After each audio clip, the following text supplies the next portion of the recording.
Hello, my name is Taryn Merritt, and in today's speech, I'm going to go over who is to blame for the rising energy prices in the United States right now.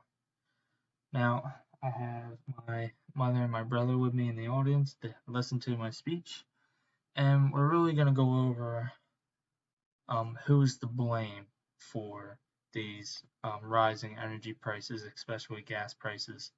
And as you're probably thinking, um, who's to blame is the government and especially the man running the country right now, President Biden. But I'm going to go over some main points that lead to show that he isn't solely the reason to blame or even the biggest part to blame for these rising gas prices. Now, over the past weeks, months, gasoline prices have been going up. Gasoline is the main energy source for cars and motorized vehicles that people and citizens in the U.S. use. The prices are going up significantly. I believe they're about to reach $5 if they have not already. But as of last week, they're at $4.90 per gallon. That is a $2 increase since the beginning of the year, which is astounding. There has been accusations on social media that the price rises are a consequence of Joe Biden winning the presidency, which I cannot agree with, and I think is ludicrous. Now, for me, I do drive a truck, and I do have to go to school and work almost every day, and these prices certainly don't help with putting gas in my truck and having to pay more money, and that is what it is like for the average American today who drives a car, and especially farmers who need gas and oil to run their tractors along with their personal vehicles. And it's just a topic that everyone talks about and is important with these presidential elections, and it's just important political and economical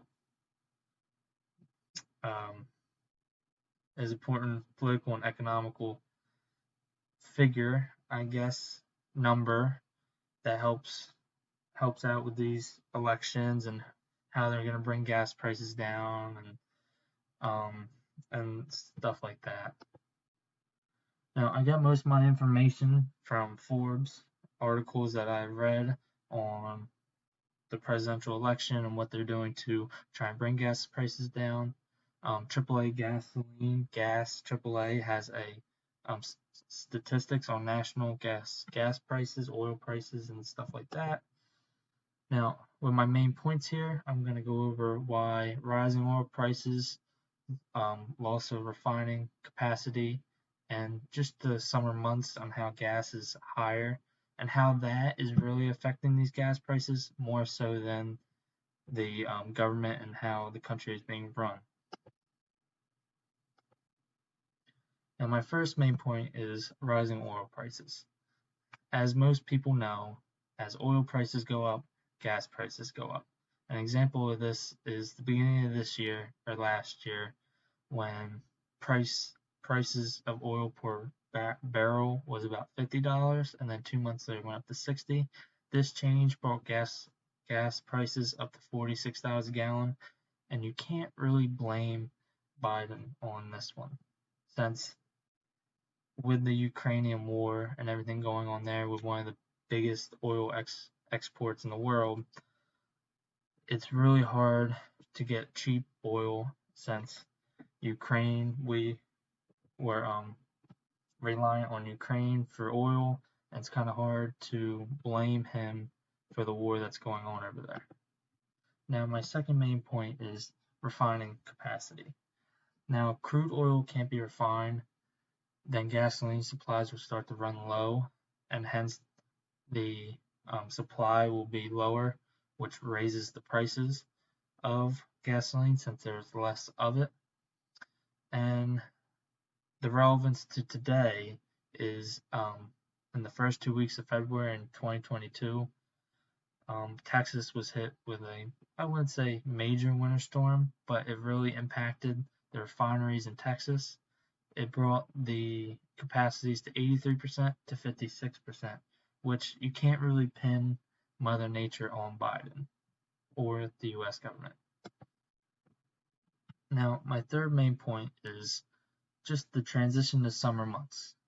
The summer is a busier time, a lot more traveling, a lot more vacations, people going, taking long trips, and gasoline, oil prices, and stuff like that are just, there's more demand. And just how when there's less supply, the prices go up. When there's more demand, the prices will go up even more.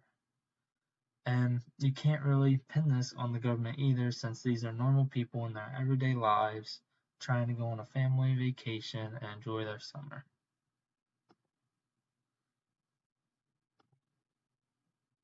Now, it's really hard to pin the blame solely on one man and the government. Joe Biden does have a role to play in it when he made the decision to shut down the pipeline in Ohio. That did affect prices, but not nearly as major as the points that I just pointed out, especially the rising oil prices. And Mother Nature, you can't blame that on him. And with the war going on, the largest oil exporter in the world, it's just a bad storm all at once that you can't really avoid. Now, what I figured out was, with Biden's inaugural day, COVID-19 cases fallen. Is he responsible for this? No, he's not responsible for that. He has a hand to do it, but he's not fully responsible. The same holds true for gasoline, and it's just a perfect storm with prices rising and supply dropping, and you can't pin the blame on him. Now, how could you fix this problem? You can't really fix it. Just a slow, gradual change. This was a question from my brother. With the war going on, there's nothing we can do about that. And with weather and the summer months, you can try and go into the oil reserve that I researched, but it's not going to do much. And here are my sources. I really use Forbes. It really helped me a lot. And the AAA gasoline statistics. And yeah, that is my speech.